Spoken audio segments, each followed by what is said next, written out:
ይህ የአዲስ እይታ የዩቲዩብ ቻናል ነው። አዲስ እይታ ተደራሽነቱን በማስፋት እነሆ ደጅዎን ተሻግሮ ከእጅዎ ደርሷል። የዩቲዩብ ቻናሉን ሰብስክራይብ በማድረግ በቢዝነስና ኢንቨስትመንት ሥራዎች አትራፊ መረጃዎችን በሰዓቱ ያግኙ። ቤተሰብ እንሁን ይላል። በንግድና ኢንቨስትመንት ዙሪያ የማማከር አገልግሎት ሥራውን በአዲስ እይታ ቃኝተን ለስኬት እናበቃዎታለን። አዲስ እይታ። በዚህ ሴክተር ለመሰማራት የሚፈልግ ሰው ምን አይነት እድል አለ? ሸሚዝ ማምረት ይቻላል፣ ሱፍ ማምረት ይቻላል፣ አሻንጉሊት ማምረት ይቻላል፣ የህፃናት ልብስ፣ የሌሎች ልብስ፣ የስፖርት ልብስ፣ ኳስ፣ ታዋቂ መሆን ይቻላል፣ ሀብታም መሆን ይቻላል። እሺ፣ አመሰግናለሁ። ስሜ ጽጌው ታፍቱ እባላለሁ። ሙያዬ የአልባሳትና ጨርቃ ጨርቅ ባለሙያ ነኝ። በዚህ ሙያ የ7 ዓመት የስራ ልምድ አለኝ። መጀመሪያ ስራ የጀመርኩበት ኤንጅልስ ይባላል። በጣፎ አካባቢ የሚገኝ የቱርክ ካምፓኒ። ከዛ በመቀጠል እንደሚታወቀው አምባሳደር ልብስ ስፌት በሀገራችን ስመጥር የልብስ ስፌት ነው። እዛ ለ2 ዓመት በተለያየ ፖዚሽን ሰራ ቆይቻለሁ። ከዛ በመቀጠል ደግሞ የቴክኒክና ሙያ ኮሌጅ አስተማሪ ሁኜ ለተወሰኑ ወራት ሰራ ነበረ። ከዛ በመቀጠል አሁን ባለውበት የንግድና ኢንዱስትሪ ሚኒስቴር የጨርቃ ጨርቅና አልባሳት ከፍተኛ ባለሙያ ሆኜ በማገልገል ይገኛለሁ። ጋርመንት ወይ ደግሞ የልብስ ስፌት ማለት ሰዎች ከሚያስፈልጓቸው 3 ነገሮች ምግብ፣ ቤት፣ ልብስ።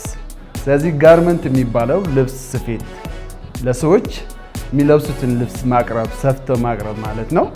ስለዚህ ይሄን ስፌት ድሮም በነገስታትም ከድሮ ከነበሩ ከቅጠል ከሚለብሱት ጀምሮ በእጅ የሚሰፋ ከዛ በመቀጠል እየቀጠለ ሲንጀር በእግር የሚረገጥ ከዛ በመቀጠል ሞተር ባለው ማሽን ከዛ በመቀጠል አውቶማቲክ በሆነ ማሽን በኤሌክትሪክ የሚሰራ ማሽን የሚሰፋ ልብስ ከዛ በመቀጠል በሶፍትዌር የተደገፉ ማሽኖች ከዛ በመቀጠል ሰውየው ሳታየው ፎቶ ብቻ ልኮል መጀር የሚደረግ ሶፍትዌሮች ለምሳሌ ገርቨር የሚባል አለ፣ ሌክትራ የሚባል አለ። ሌሎችም በየሀገሩ የቻይና አለ፣ የብራዚል አለ፣ ሌሎች ሶፍትዌሮችም አሉ። ስለዚህ በእንደዚህ አይነት ቴክኖሎጂ እያደገ የመጣ ሴክተር ነው ጋርመንት የሚባለው።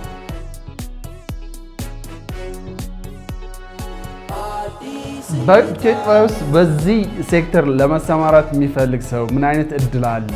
በጣም ጥሩ ጥያቄ። ስለዚህ በዚህ ሴክተር መሰማራት የሚፈልጉ አንደኛው ለሰው ልጅ ከሚያስፈልገው 3 ነገሮች አንዱ ልብስ ነው። ስለዚህ ልብስ ለምሳሌ እኔ ወይ አንተ ወይ ደግሞ የኢትዮጵያ ሕዝብ ልብስ ሳይለብስ አይወጣም። ልብስ ምን ለብሳቸው አሁን ብናያቸው ምንድነው? ወይ ቻይና ናቸው፣ ወይ ህንድ ናቸው፣ ወይ ሌላ። አንደኛ እድሉ ምን አለ? ማርኬቱ አለ። ያልተበላ ማርኬት አለ። ይሄ ትልቅ እድል ነው። ዋና ሰው የሚንከራተተው አውሮፓ ወደ ኢትዮጵያ የሚመጣ ቻይና ወደ ኢትዮጵያ የሚመጣ ምን ፍለጋ ነው? ገበያ ፍለጋ። ገበያኛ ጋር አለ። አንደኛ እድል ገበያ ነው። ከዛ በሚቀጥለው በትንሽ ካፒታል መነሳት ይቻላል። በዚህ ቢዝነስ በጋርመንት ለምሳሌ በየትኛው ሰፈር እኛ ሰፈር፣ እናንተ ሰፈር፣ ሌሎችም ሰፈር፣ ኢትዮጵያ ሰፈር ጥቅጥቅ ይዘው የሚሰፉ ሰዎች አሉ። ብዙ ቤተሰብ ያስተዳድራሉ በዛ ሰፍቶ። ስለዚህ በትንሽ ቢዝነስ እያሰፉ ለምሳሌ አምባሳደርን ብናነሳ፣ ሌሎችም ብናነሳ በአንድ ሲንጀር የተነሱ ካምፓኒዎች ናቸው። ስለዚህ በትንሽ ካፒታል ተነስቶ ትልቅ የሚሆንበት ሴክተር ነው። ሌላ የመንግስት የትኩረት አቅጣጫ ነው። የኢትዮጵያ መንግስት በዚህ የሰራተኛ ስለሚይዝለት ለኤክስፖርት ስለሚደረግ ኤክስፖርት ገቢ ስለሚያገኝበት ሌሎችም ብዙ እድሎች አሉ። ስለዚህ በዚህ ሴክተር በጣም አሁን በአጭር ጊዜ ማውራት የማይቻሉ በጣም ብዙ እድሎች አሉ። ስለዚህ ታዋቂ መሆን ይቻላል፣ ሀብታም መሆን ይቻላል በዚህ ሴክተር።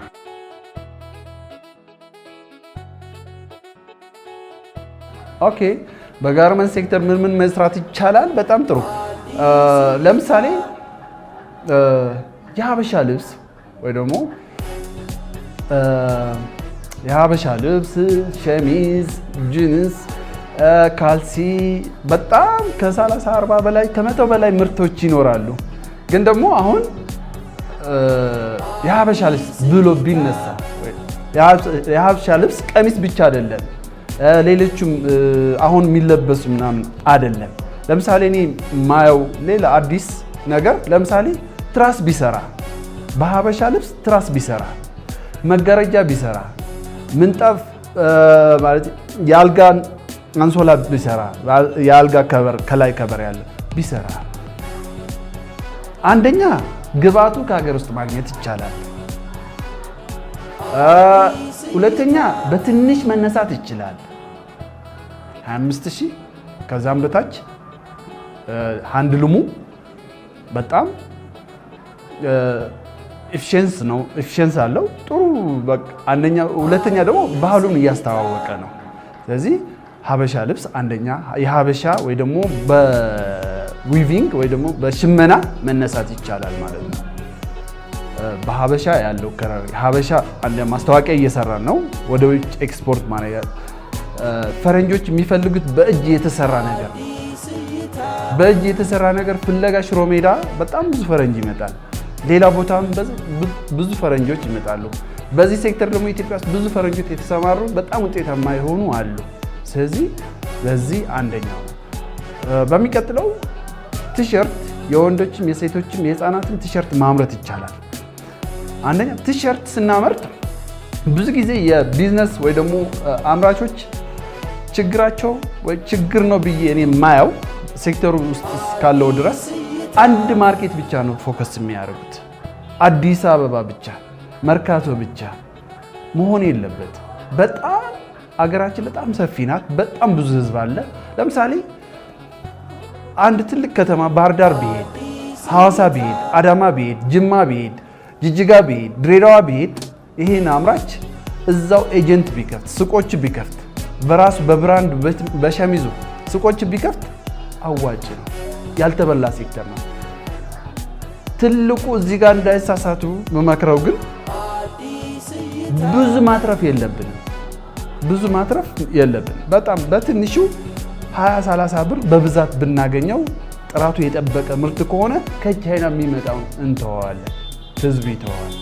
ጥራቱን ዋጋውን ከዛ ባነሰ፣ ጥራቱ ከዛ በበለጠ ዋጋውን ከዛ ባነሰ ማቅረብ ከቻልን ህዝቡ ይቀበለናል።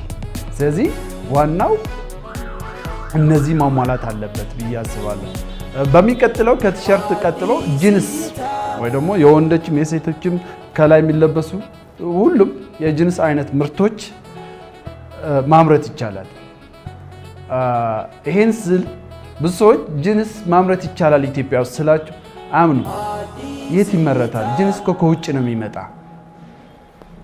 የሚል አይነት መከራከሪያ ነበር።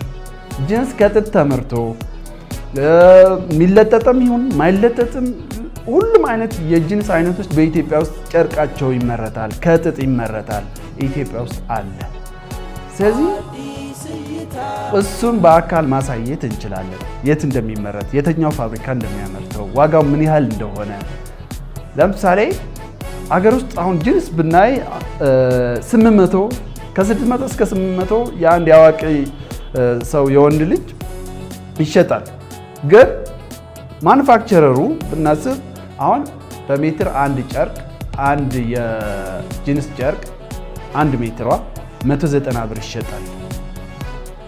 ለአንድ አዋቂ ወንድ 1 ሜትር ከ25 ይበቃዋል።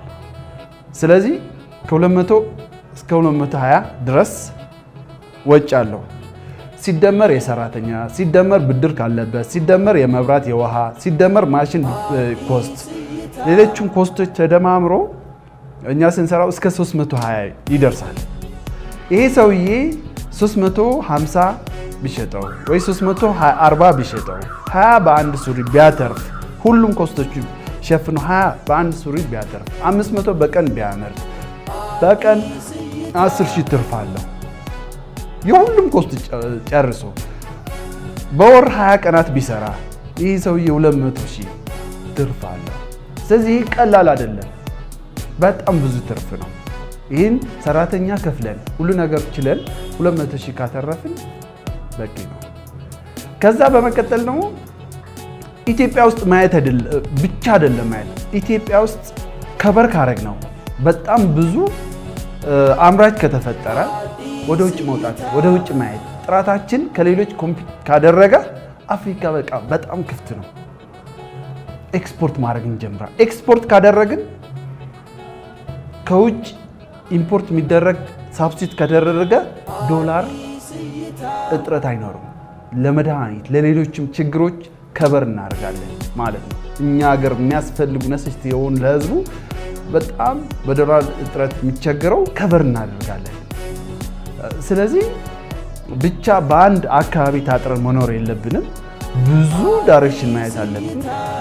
ጂንሳልን ሌሎችም አሉ። በጣም ብዙ ፕሮዳክት አሉ። ከ30 በላይ ፕሮዳክት። ካልሲ ማምረት ይቻላል፣ ሸሚዝ ማምረት ይቻላል፣ ሱፍ ማምረት ይቻላል፣ አሻንጉሊት ማምረት ይቻላል፣ የህፃናት ልብስ፣ የሌሊት ልብስ፣ የስፖርት ልብስ፣ ኳስ በጣም በቴክስታይል በጣም ሰፊ ነው ማምረት ይቻላል። ፓንት፣ የወንዶች ፓንት፣ የሴቶች ፓንት፣ የጡት መያዣ፣ ሌሎችም የመኪና ከበር። መኪና ባይዘው በጣም ብዙ ፓርቷ ቴክስታይል ነው። መቀመጫ ወንበሮቹ፣ ሌሎቹ በጣም ብልህ መሆን ነው ዋናው። ቢዝነስ ላይ አንድ የኢትዮጵያ ቢዝነስ ትልቁ ችግር ምንድነው? ቢዝነስ ይዘው ነው የምትዘረው። አሜሪካ ስትሄድ አሜሪካ አብሮ ነው የሚሄደው ቢዝነሱ። በቃ አንተ ትቆጣጠራለህ። እምነት የለም፣ ምንም የለም። ይዘው ስትሄድ ይዞ ይሄዳል። ስትመለስ ተበላሽቶ ታገኘዋለህ።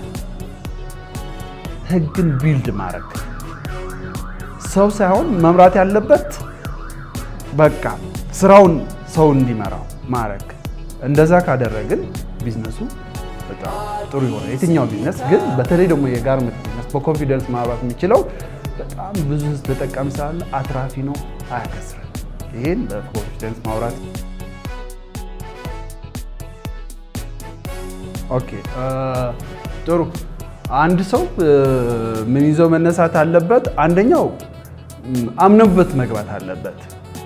እንዲህ 50-50 ነው ወይ ደግሞ ብገባበት ባልገባበት ያዋጣ አያዋጣ አምነበት ብዙ ሪሰርች ሰርቶ ጥናት ሰርቶ ባለሙያዎች አማክሮ እንደሚያዋጣ እንደማያዋጣ አረጋግጠው ከገባ ሳይሆን ሳይገባ አረጋግጠው ቢገባ ጥሩ ነው። ከዛ በኋላ ደግሞ ከመግባቱ በፊት ሲያረጋግጥ የሚሰራበትን አይነት የጋርመንት አይነት ወይ የልብስ አይነት መወሰን አለበት። ካልስም ይሰራል እዛው፣ ልብስም ይሰራል እዛው፣ ሸሚዝም ይሰራል፣ ሱሪም ይሰራል፣ ምናምን ይሰራል። ይሄ የሰርቪስ ስራ ነው የሚሆነው ወይ ደግሞ አዋጭ አይሆንም። ብራንዱ ቢልድ አያደርግም፣ ዝብርቅርቅ ያለ ይሆናል። ሲነሳ አንድ ብራንድ ስም ከሁሉም በላይ ስም ነው። ማርኬት ላይ ማርኬት ፔኔትሬት አድርገህ ለመግባት ዋናው ስም ቢልድ እያደረግ ስም ቢልድ ስታደርግ ጥራትም ታሳቢ፣ ዋጋም ታሳቢ፣ ዴሊቨሪ ታይም ታሳቢ፣ እነዚህ ሁሉ ታሳቢ ተደርጎ ግን ሲገባ ብራንዱን ይዞ ከመነሻ ካስተካከልከው ሁሉም ጥሩ ይሆናል። የሆነ ጊዜ ቻሌንጅ ሊኖረው ይችላል። እነዚህ ቻሌንጆች ግን ይታለፋሉ። ስለዚህ ብራንዱን ቢልድ ማድረግ መጀመሪያ ማመን፣ በቃ አምኖበት መግባት አለበት። ካላመነበት መጀመሪያ ባይገባ። ብዙ ቢዝነሶች ይጀመሩና ፌል ያደርጋሉ። እምነት አልነበራቸው ቢዝነሱ ላይ። እምነት ቢኖራቸው ፌል አያደርግ። በቃ አላሰቡበትም ወይ ሰው ግባ ብለዋቸው ወይ የሆነ አንድ ቀን ሁለት ሰው አማክረው ሊሆን ይችላሉ። እንደዛ አይሆንም። የትኛው ቢዝነስ ጥናት ተደርጎ ሪሰርች ተሰርቶ ማወጣቱ አለማወጣቱ አይቶ አምኖበት ከገባ ሁሉም ያዋጣል። ስለዚህ አንደኛ እምነት ሊኖረው ይገባል።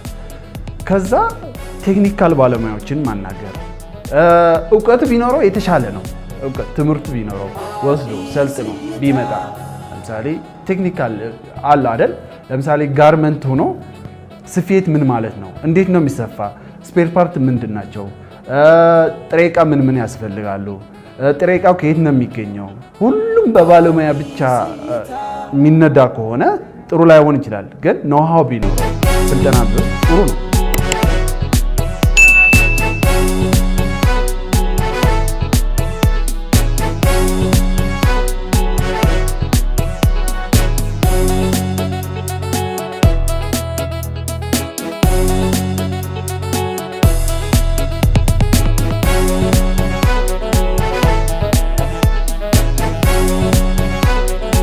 አዲስ እይታ